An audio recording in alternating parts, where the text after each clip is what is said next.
Welcome to The Explainer. Okay, today we're unpacking a local legend that is honestly absolutely terrifying. It's backed by some seriously chilling eyewitness accounts, and we are metaphorically stepping right through the rusted gates of one of the most feared, infamous locations in all of India. So, get comfortable because we are diving deep into the De Mello House mystery. So, the big question we're trying to figure out today is this. Is Goa's notorious De Mello property genuinely haunted? To really wrap our heads around the sheer terror of this case, we've got to rewind exactly 3 years. Just picture this for a second. It's a pitch black night on a beach in Goa. You've got a group of friends gathered around a crackling bonfire, swapping ghost stories. A 19-year-old named Samarth is kind of holding court. But then, the night takes a really sharp turn. One of his friends throws down the ultimate dare. Go alone into Goa's most haunted spot, the De Mello house, and bring back a photo to prove you actually did it. Now, for a 19-year-old fueled by pure adrenaline, this just seemed like a fun night out, right? A harmless, thrilling challenge. He just laughed it off. But he had absolutely no idea he was stepping right into a deadly trap. He was about to willingly walk into a decaying, cursed Portuguese ruin where, according to all the local accounts, a very real and very deadly force was literally waiting for him.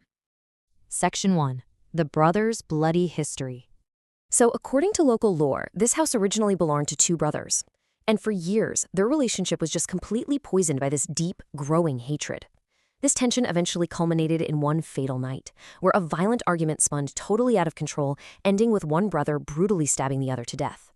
The murdered brother was then secretly buried in the backyard, right beneath a massive tree. Well, shortly after that, the surviving brother also died under mysterious circumstances. Decades later, the chilling belief is that both of their souls are still trapped on that property, locked in this endless, violent feud. Section 2. Stepping into the darkness. All right, so with that dark history hanging in the air, 19-year-old Samarth hops on his scooter, riding totally alone into the night. As he approaches the property, the ruined house looks like this literal fortress for dark entities. Looming right over it is a massive leaning tree with these strange, deep scratch marks gouged into the trunk, almost like it was clawed by giant fingernails. And the second Samarth steps through the gate, it's like the environment itself weaponizes against him. First, this unnatural, deafening silence just swallows the surrounding woods. Then, bam, a sudden, chilling drop in temperature. As he walks deeper into the ruins, he feels this heavy, suffocating weight pressing down on his chest, making it incredibly hard to even breathe.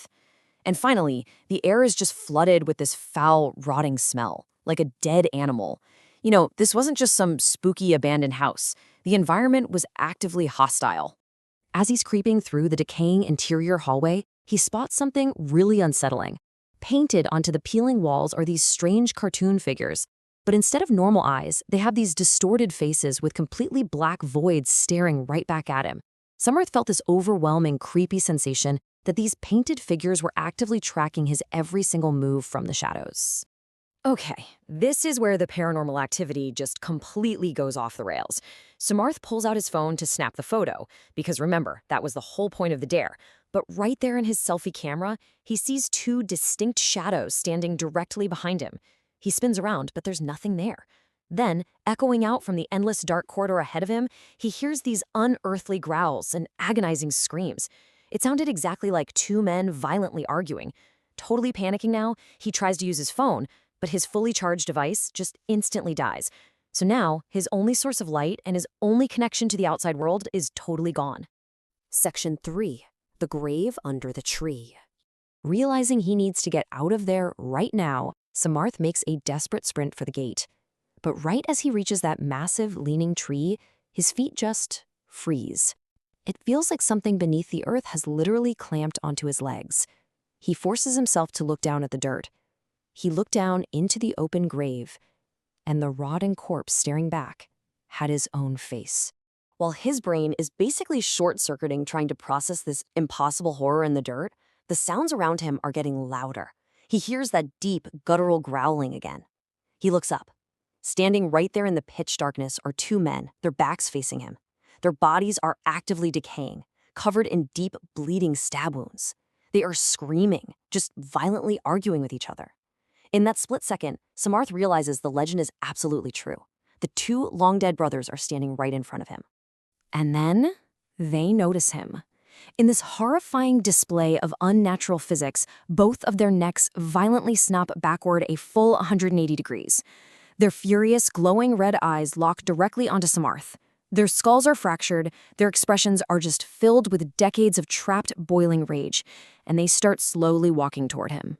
So now he's trapped. He's caught between these advancing spirits and the open grave. The trap springs shut. That decaying corpse in the pit suddenly animates. It grabs Samarth and violently yanks him downward.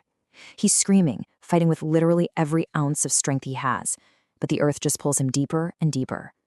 The suffocating dirt fills his lungs, his breath completely cuts out, and finally, his vision fades into total, absolute blackness. Section 4. Escaping the Nightmare. Let's fast forward out of that darkness. It's about 5:30 in the morning, and the Goan sun is finally coming up. Samarth's friends, who are obviously panicking by now, arrive at the ruins. They actually find him unconscious in the dirt. They pull him out, and he finally wakes up. But here is the real tragic psychological twist to all of this. When a completely traumatized Samarth tells them every horrifying detail of what just happened, his friends dismiss the entire thing as an illusion.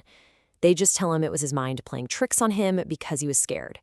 Completely isolated by this trauma and with no one believing him, Samarth packs his things and leaves Goa forever. But the source material leaves us with this one final, incredibly haunting detail. As his friends are practically carrying him away from the property in that early morning light, he casts one final look back at the ruined structure. And right there, standing clearly in the window, were the figures of the two dead brothers. They were completely still, their eyes locked directly onto him, just watching him leave. It was a sight that would severely traumatize him for the rest of his life. Which, of course, brings us right back to where we started. We've mapped out the bloody history of the two brothers, the overwhelming sensory horrors of the property, and the devastating psychological impact this had on a young guy who literally just wanted a fun night out with his friends. But ultimately, the final conclusion rests with you. Looking at all the accounts and the lore we've just unpacked today, do you believe the DeMello house is truly haunted? Thank you so much for joining me on this explainer, and I'll catch you next time as we decode another fascinating topic.